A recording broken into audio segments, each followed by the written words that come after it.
Ja tervehdys taas ja tervetuloa uuden jakson pariin.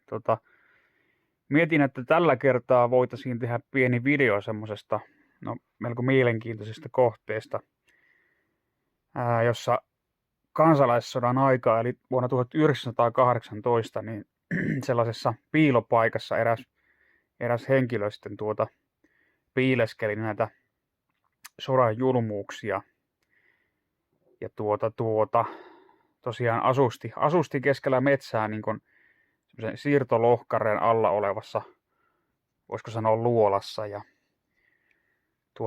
ihan mielenkiintoinen paikka. Sieltä löytyy ihan sitten niin tämmöinen muistolaattekin tästä henkilöstä ja tapauksesta. Niin voitaisiin lähteä ajelulle ja katsomaan, että millainen paikka sieltä löytyy sitten. Että ihan tämmönen retkijakso nyt sitten taas.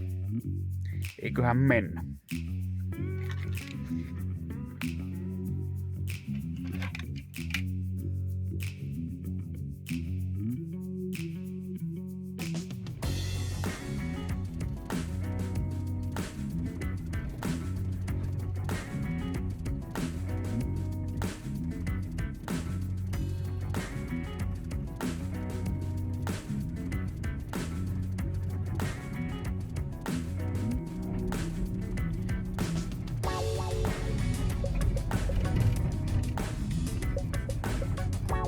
Siellähän se meidän määränpää sitten odottaakin.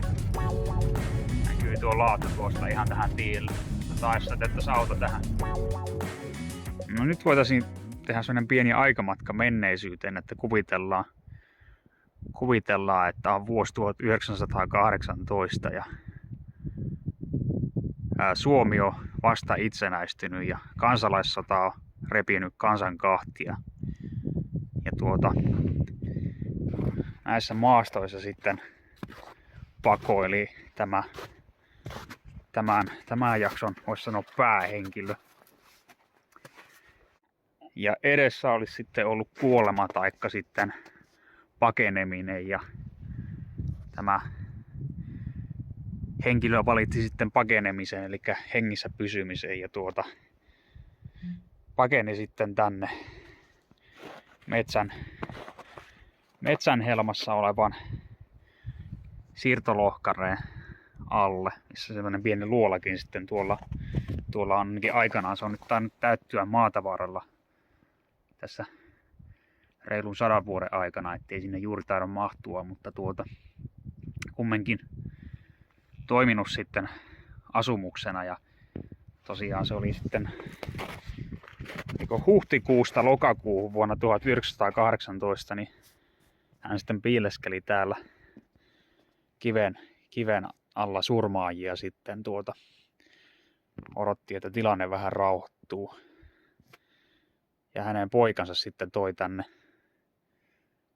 ruokaa aina silloin tällöin. Ja tätä poikaa nyt sitten ilmeisesti oli myös kuulusteltu monta kertaa, että missä hänen isänsä on, mutta ei suostunut paljastaa ikinä sitten piilopaikkaa, eikä tämä sitten koskaan kiinni jäänytkään, että säilyi hengissä onneksi. Tuosta on tuo teksti aika lailla mennyt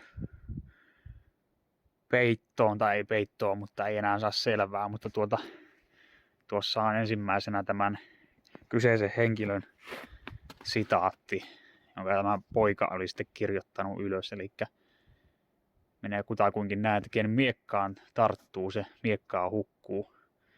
Se oli tämä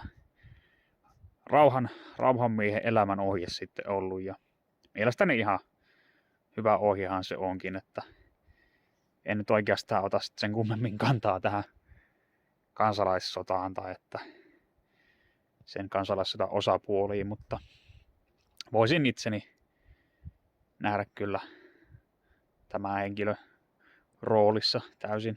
Ei ole mitenkään kaukaa haettu ajatus. Ja katsotaanpa, jos me päästäisiin tuonne vähän sitten katsomaan, että missä se varsinainen luola sitten oli. Tuolla nyt jonkinnäköistä pientä onkaloa näkyy. Ahdasta paikkaa toki tällä puolella. Katsotaanpa sitten,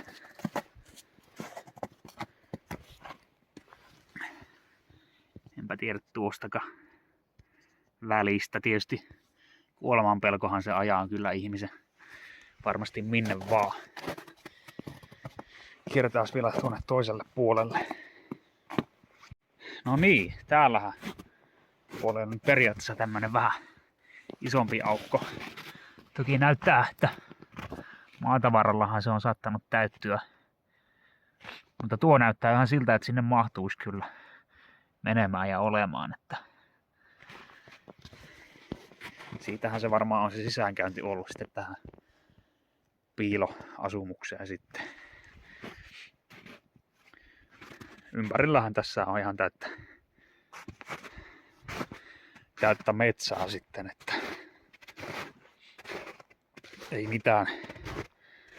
mitään asutusta oikeastaan tässä lähimaillakaan, että täällä sitten rauhassa ollut. Ja yhden semmoisen tarinan muistan tästä itse, että en tiedä onko keksitty juttu, mutta olisi kuulemma kerran sitten täällä ollut joku etsintäpartio eksynyt näille nurkille ja tämä henkilö sitten kuorsannut niin kovaa, että ne oli luullut, että on karhu jossain tässä kallion alla tai liki, niin olivat lähteneet karkuun sitten, että henki olisi sitten tämän takia säilynyt, että oli sen verran kova kuorsaa. Ja en tiedä pitääkö paikkansa, mutta näin muistan kuulleeni.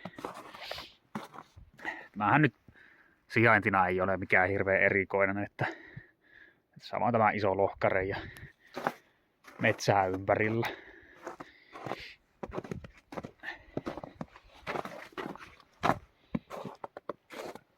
Päästäänkö täältä?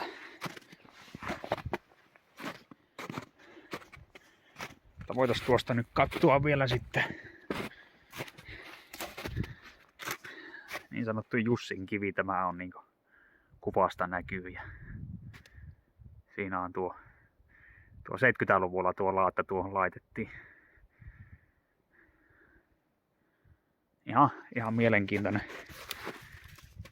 mielenkiintoinen pala paikallista ja myös Suomen tai itsenäisen Suomen historiaa sitten, että millainen se tilanne siihen maailman aikaan oli sitten, kun tosiaan sota tai sisällissota repi ihan niin kuin kirjaimellisesti perheetkin kahteen eri leiriin toisinaan, niin melkoista aikaa ollut ja en yhtään ihmettele, että tämmöisiinkin ratkaisuihin sitten on toiset päätynyt, että piileskellyt, että varmaan useampia vastaavia kohtaloita ollut kyllä, että metsissä piileskelty sitten, että säilytty hengissä.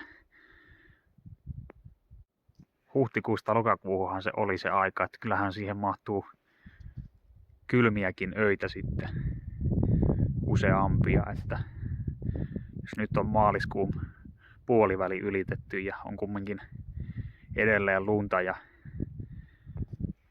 10 asteessa käy toisinaan yöllä vielä pakkaset, niin siinä huhtikuussakin vielä kyllä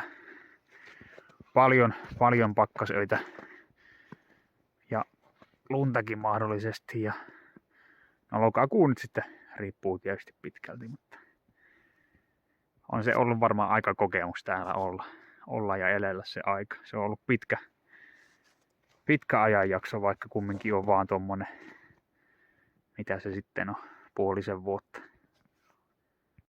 Mutta ei kai tässä tällä erää sitten sen kummemmin, että ajattelin, että tästäkin on ihan mielenkiintoista tehdä pieni episodi sitten, että millainen kohde löytyy, mutta nähdään taas ensi kerralla ja kiitoksia kun viihdyitte jälleen videon parissa.